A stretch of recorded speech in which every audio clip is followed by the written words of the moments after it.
Bonjour, bienvenue pour cette nouvelle saison de Géopolitis. 20 ans après l'attentat de New York fomenté par Ben Laden en Afghanistan, les talibans crient victoire après le retrait chaotique des derniers soldats américains de Kaboul. Le centre de gravité du terrorisme s'est déplacé en Afrique, en particulier au Sahel, où l'intervention militaire occidentale s'enlise. Privé de son territoire en Syrie et en Irak, l'État islamique n'en reste pas moins la principale menace, avec Al-Qaïda qui pourrait à nouveau se sanctuariser en Afghanistan. Notre guerre commence avec Al-Qaïda.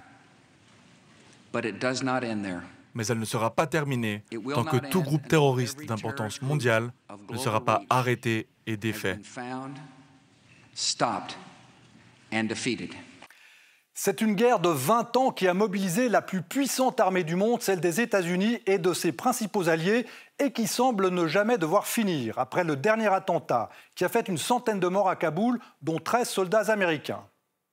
Nous ne pardonnerons pas, nous n'oublierons pas, nous vous pourchasserons et vous ferons payer. Une guerre commencée en Afghanistan, poursuivie en Irak avec ses métastases en Syrie et qui s'est déplacée dans les sables du Sahel. Certes, les Américains ont tué Ben Laden en 2011 et pour Joe Biden, la mission est accomplie. Mais 20 ans après, les victimes se comptent toujours par dizaines de milliers, principalement en Asie, en Afrique, au Moyen-Orient.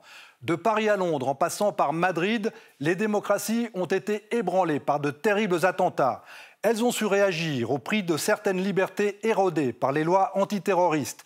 Elles ont parfois perdu leur âme dans les prisons secrètes de la CIA ou à coups de drone et leurs effets collatéraux. Nous prendrons la mesure des défis qui restent avec notre invité Arnaud Danjean, député européen et spécialiste des questions de défense.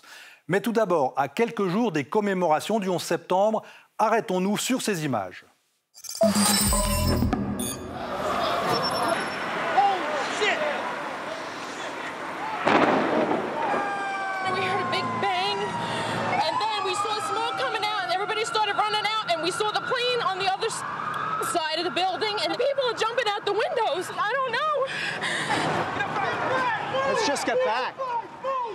Les couloirs des étages étaient très dévastés. Il y avait une odeur de kérosène terrible, de l'eau qui coulait, les plafonds qui étaient détachés.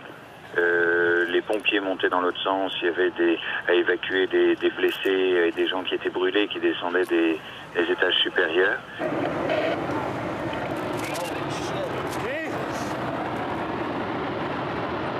Il y a cette boule de débris et de ciment et d'autres morceaux de verre qui nous a rattrapés. Et ça a été très choquant parce qu'en réalité, on s'est aperçu que le bâtiment s'était écroulé. Un morceau de moi manque toujours, vous savez, mes 11 copains, sans oublier tous les autres pompiers que je connaissais. Et en plus, ils venaient juste travailler, c'est tout ce qu'ils ont fait, et le résultat, ils sont tous morts. 20 ans plus tard, l'État islamique en Afghanistan, métastase de la matrice Al-Qaïda et ennemi des talibans, frappe à nouveau l'Amérique dans son symbole le plus fort, ses soldats, dont près de 2400 ont déjà perdu la vie en Afghanistan. L'État islamique qui reste plus que jamais la principale menace. Mélanie Ohayon.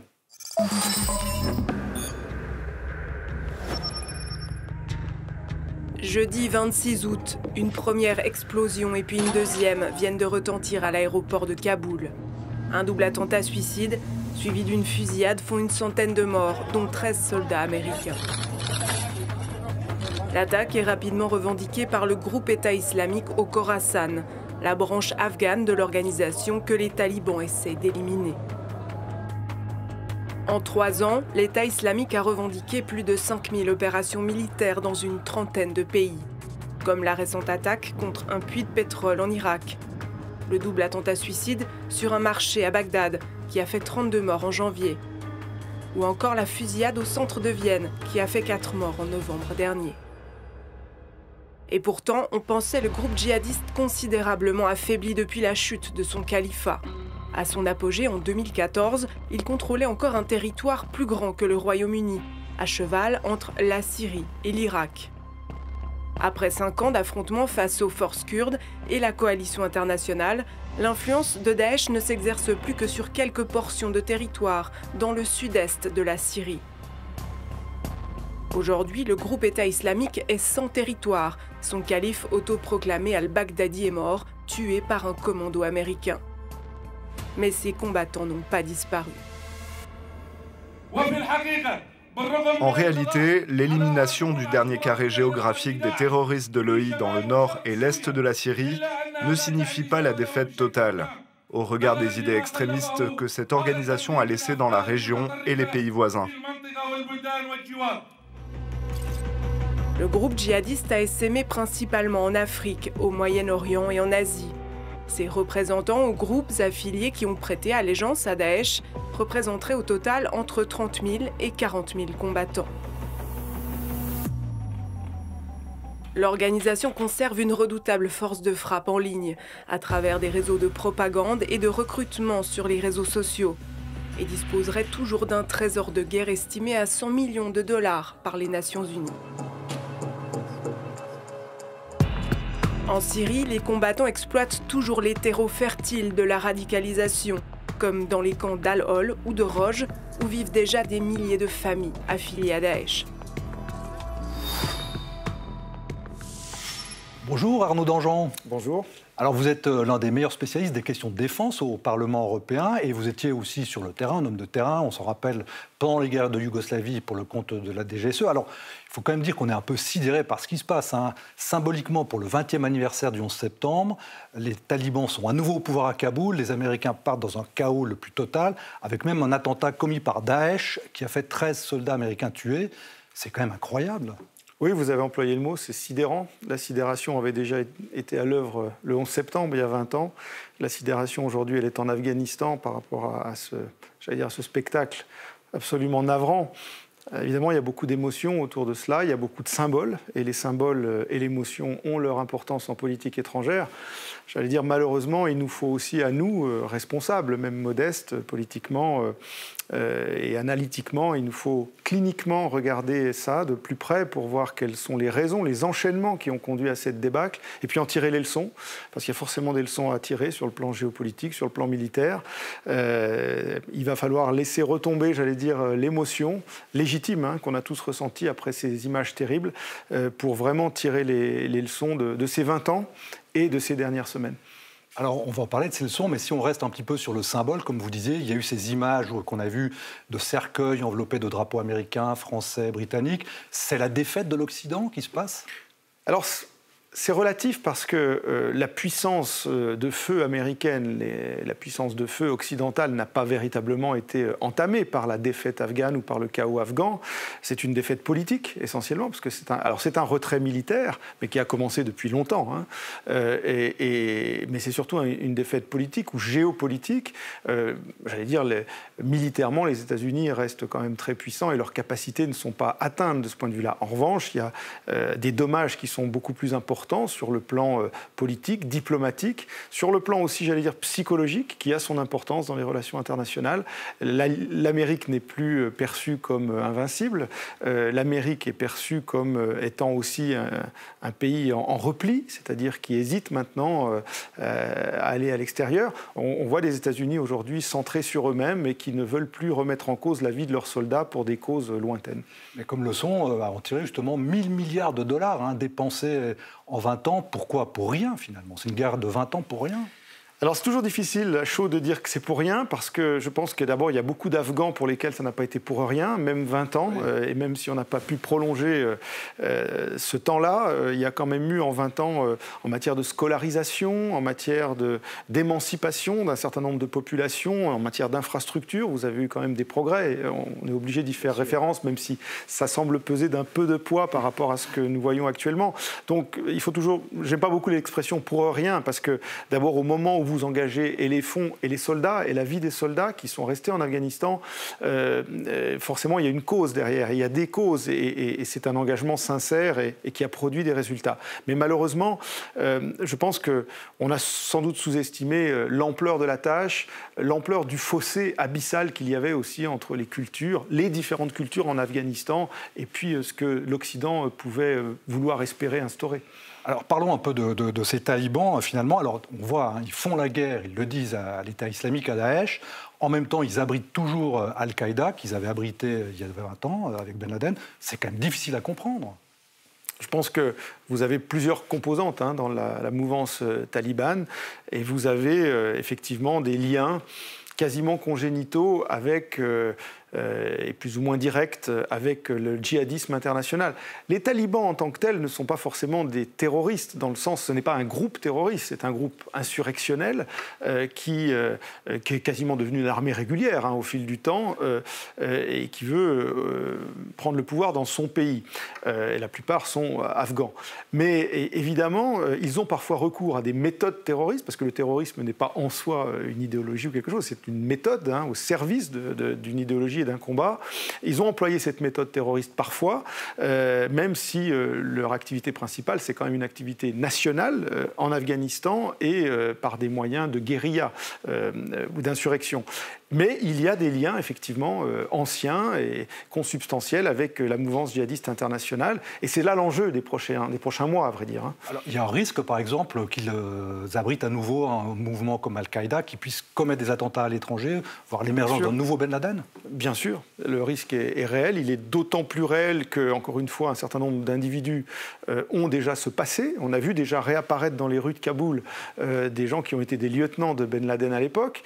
On a des liens toujours très opaques avec les services pakistanais, dont on sait très bien qu'ils financent, qu'ils arment, qu'ils hébergent un certain nombre de djihadistes ou de gens liés au djihadisme. Et leurs liens avec les talibans sont avérés. Donc comment vont-ils se comporter à l'avenir ? Alors on peut aussi, d'un autre côté, anticiper que les talibans ne reproduiront peut-être pas l'erreur qui leur a coûté le pouvoir il y a 20 ans. Parce qu'il ne faut jamais oublier que quand on est intervenu en 2001, on est intervenu parce que les talibans ont refusé de livrer Ben Laden. On n'est pas intervenu contre les talibans en tant que talibans, parce qu'ils étaient déjà au pouvoir depuis 1996, et de 1996 à 2001, on n'a rien fait contre eux. Ce qui a justifié l'intervention occidentale, c'était l'hébergement d'Al-Qaïda par les talibans et le refus de Mollah Omar, en particulier, de remettre Ben Laden, malgré beaucoup de médiations, dont les médiations saoudiennes. Et aujourd'hui, on peut penser que les talibans, après 20 ans, reviennent au pouvoir. Ils ne sont sans doute pas pressés de reperdre le pouvoir. Et donc, pour eux, l'enjeu va être aussi de donner des gages au niveau international, en particulier à des États qui les avaient reconnus la première fois, l'Arabie Saoudite, le Pakistan, les Émirats Arabes Unis, le Qatar, qui reste influent. J'imagine que ces États vont aussi faire une sorte de pression sur les talibans pour ne pas cautionner le djihadisme international. Mais on ne peut pas imaginer que l'Afghanistan, qui va être péniblement sous un contrôle total des talibans quand même, ne puisse pas héberger ça et là quand même des mouvances terroristes. Et puis vous avez signalé, Daesh est déjà là. Alors justement, on va en reparler juste après ce regard sur le terrorisme globalisé. On se retrouve dans quelques minutes.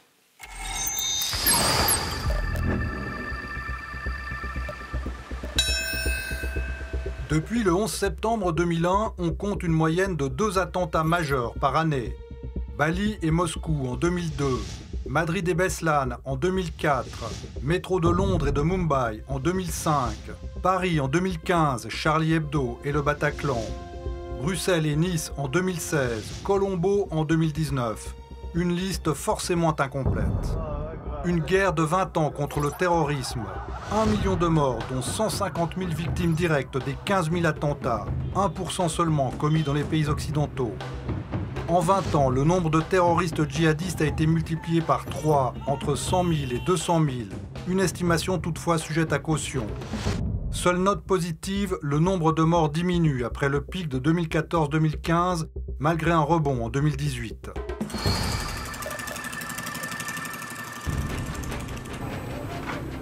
Si l'Afghanistan reste et de loin le pays le plus touché par le terrorisme taliban pour l'essentiel, l'Afrique et en particulier le Sahel sont la nouvelle terre de mission des deux principales multinationales djihadistes, Al-Qaïda et Daesh, qui se livrent une guerre sans merci.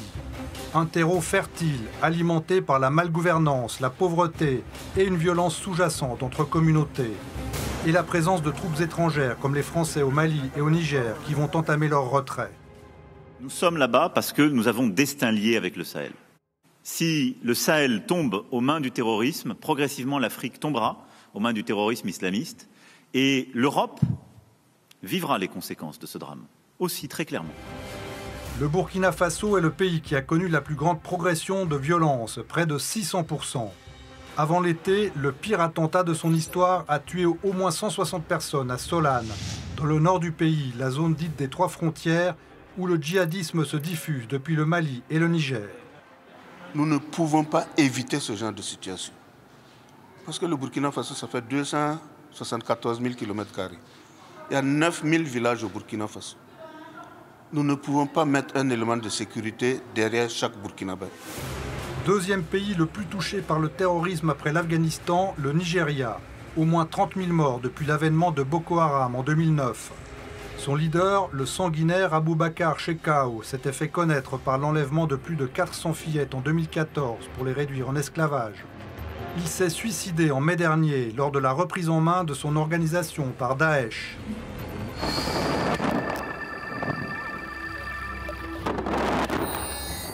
D'où la nécessité de tarir le financement du terrorisme et de mettre sous pression les États qui le parrainent. Enlèvement contre rançon, commerce illicite de matières premières comme le pétrole en Syrie, trafic de drogue et d'œuvres d'art, mais aussi investissement dans les monnaies virtuelles. Autant de défis pour l'ONU qui met en œuvre les parades via le GAFI, groupe d'action financière. Ce qui a permis d'assécher en partie les revenus de l'État islamique après la perte de son territoire irako-syrien. Les pays sont aussi montrés du doigt, en particulier l'Iran, dans le viseur de l'administration Trump, qui en faisait en 2018 le principal parrain du terrorisme dans un rapport au vitriol. Mais l'Arabie saoudite, allié majeur des États-Unis au Moyen-Orient, le Qatar ou les Émirats arabes unis ont eux aussi été directement mis en cause, notamment par Emmanuel Macron. La victoire contre le terrorisme n'est pas encore à l'horizon. Alors on le voit, le nerf de la guerre évidemment c'est l'argent. Est-ce qu'il est possible de couper les vivres aux terroristes, par exemple en frappant d'un grand coup, je sais pas moi, l'Iran, les États du Golfe, enfin tous les sponsors entre guillemets accusés de les soutenir? Le problème c'est que le financement n'est pas un financement étatique. Et quand on parle de financement du Golfe, bien souvent, ce n'est pas les États en tant que tels qui financent, c'est souvent des donateurs, de généreux donateurs privés, c'est des institutions plus ou moins liées aux États. Les États sont parfois trop complaisants. Et évidemment, on a tous en tête un certain nombre d'États dans les pays du Golfe en particulier. Mais si vous me permettez, moi je pense qu'il y a effectivement l'aspect financier, beaucoup d'institutions y travaillent, même si souvent les terrorismes, j'allais dire, se nourrissent sur la bête, pardonnez-moi l'expression, mais c'était le cas de l'État islamique quand il contrôlait du territoire, c'est le cas des shebabs somaliens. Comment font-ils, ou c'est le cas aussi d'Al-Qaïda au Maghreb islamique, on prélève des dîmes, on prélève des impôts révolutionnaires, on prélève des taxes, voilà, et sur des micro-territoires qu'on contrôle, donc ça c'est quand même très difficile à enrayer. En revanche, je crois qu'il y a une autre matrice, il y a le financement qui est le nerf de la guerre, il y a un autre nerf de la guerre qu'on oublie parfois, parce qu'on a beaucoup parlé militaire, on parle financement, on parle lutte armée, c'est la lutte idéologique. Je trouve que nous avons peut-être sous-estimé la nature idéologique, la matrice idéologique qui sous-tend l'engagement djihadiste. Parce que si pour, j'allais dire, beaucoup d'éléments terroristes de première main, l'important c'est l'argent, c'est les quelques dollars qu'ils vont gagner en s'embrigadant dans des cellules terroristes. Pour beaucoup d'autres et pour les cerveaux de ces matrices terroristes, de ces organisations qui restent au-delà des 20 années que nous venons d'évoquer, c'est quand même la prégnance idéologique. Alors théologique aussi parfois. Ça c'est une des réalités actuellement en Afrique.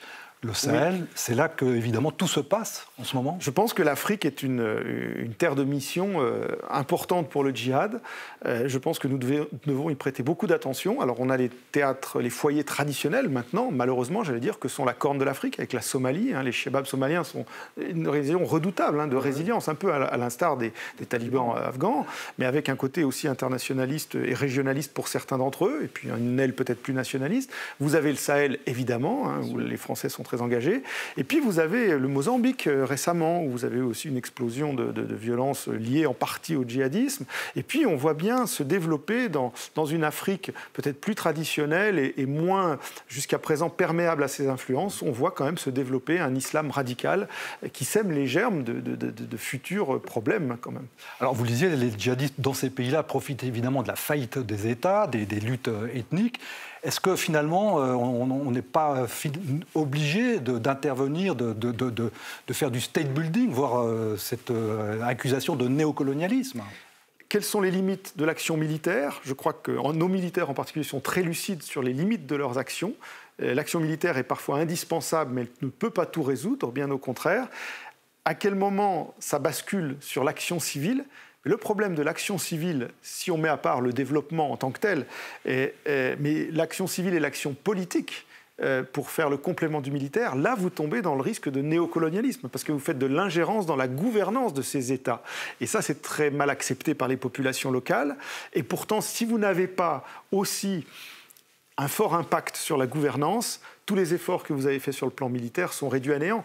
Vous avez des victoires militaires tactiques, qu'on a eu contre les talibans d'ailleurs, ou qu'on a eu en Irak, ou qu'on a eu en Syrie récemment, et qu'on a parfois au Sahel, c'est-à-dire vous décapitez des organisations, vous tuez des combattants ennemis, mais vous arrivez à conquérir une vallée. Puis dès que vous retirez votre force militaire, la mauvaise gouvernance fait que ce sont les terroristes ou les insurgés qui reprennent le dessus. C'est un peu le risque avec le retrait programmé de l'opération Barkhane annoncée par le président Macron. Je crois que la décision est assez logique et assez inévitable. Après maintenant pratiquement 10 ans là, pour les Français au Sahel, sur une surface considérable, il faut maintenir un dispositif qui permette de frapper les terroristes, les vrais terroristes, sans être embarqués dans des luttes communautaires, parce que là, on change de nature du combat, et c'est un peu ce qui est arrivé aux Américains en Irak et en Afghanistan, c'est que vous passez de contre-terrorisme à de la contre-insurrection. C'est pas exactement la même chose, ce n'est pas que technique, c'est que la nature des combattants que vous avez en face de vous est différente, et la menace qu'elle fait peser sur vous aussi est différente. Donc il faut maintenir du contre-terrorisme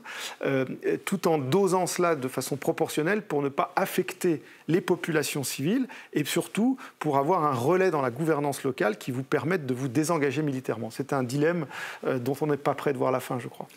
Eh bien, ce sera le mot de la fin. Merci Arnaud Danjean. C'était un plaisir de vous recevoir sur le plateau de Géopolitis. Merci. Merci beaucoup. Les États-Unis ont été marqués au fer rouge par le 11 septembre 2001. D'autres attentats commis au nom d'un islam dévoyé ont pu avoir lieu ensuite, malgré les mesures de sécurité. Mais c'est le terrorisme intérieur d'extrême droite qui est maintenant considéré comme la plus grave menace. Anne Delette.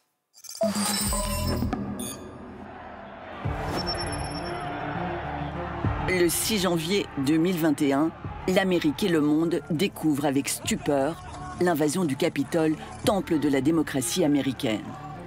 Conspirationnistes de tout poil, antisystèmes, néo-nazis et autres groupuscules d'extrême droite comme les Proud Boys, tous sont galvanisés par les appels de Donald Trump à ne pas se faire voler les élections. Les Proud Boys, on les a vus souvent lors des manifestations. Tu es une mauviette communiste. Toujours prêts à en découdre avec une gauche diabolisée. Les Black Lives Matter et les Antifa ont tendance à venir harceler les patriotes. C'est pour ça qu'on est ici, pour s'assurer que tout se passe pacifiquement. Depuis l'élection de Donald Trump, ces milices n'ont cessé de monter en puissance, chauffées à blanc par ses tweets incendiaires, ses discours complotistes et son soutien affiché. Proud Boys, reculez et tenez-vous prêts. En 2017, à Charlottesville, la manifestation regroupant les différentes factions d'extrême droite dégénère. Une voiture bélier fonce dans la foule des contre-manifestants. Une jeune femme est tuée. Il y a 19 blessés. Mais le président refuse de désavouer les suprémacistes blancs. Ces milices se reconnaissent dans les valeurs du Ku Klux Klan, suivent des entraînements paramilitaires et disent n'attendre qu'un signe du président pour reprendre le pays. Je suis prêt pour la guerre et des conflits civils, une attaque nucléaire de la Corée du Nord, de la Russie, une invasion étrangère ou même de notre propre gouvernement s'il tournait ses armes contre le peuple dans le but de le désarmer. Aux États-Unis, 940 groupes d'extrême droite ont été recensés en 2019. Leur nombre a presque doublé en 20 ans. Certaines milices auraient infiltré la police. En avril 1995, déjà, un attentat mené par les suprémacistes blancs ensanglante Oklahoma City. Le bilan est lourd, 168 morts et 700 blessés. Pour le président Biden, cette menace toujours présente est à prendre au sérieux. Le directeur du FBI a récemment témoigné devant le Congrès que des groupes d'extrême droite, des nationalistes blancs, représentent la plus grande menace en termes de terrorisme domestique à motivation raciale. Plus que l'islamisme radical, l'extrême droite est érigée aujourd'hui en véritable ennemi de la démocratie américaine. Pour approfondir votre réflexion, vous pouvez lire La guerre de 20 ans, une analyse très complète de ces 2 décennies qui ont changé le monde par 2 chercheurs de l'IFRI, Mark Ecker et Elie Tenenbaum. Les très bien documentés cahiers de l'Afrique de l'Ouest de l'OCDE consacrent une de leurs dernières publications à la géographie des conflits en Afrique du Nord et de l'Ouest.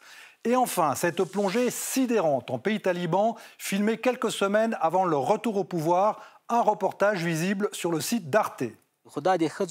Aujourd'hui comme autrefois, si la décision des talibans est en harmonie avec la loi islamique, que ce soit la lapidation à mort, la décapitation ou l'amputation de la main, c'est un principe fort de l'islam.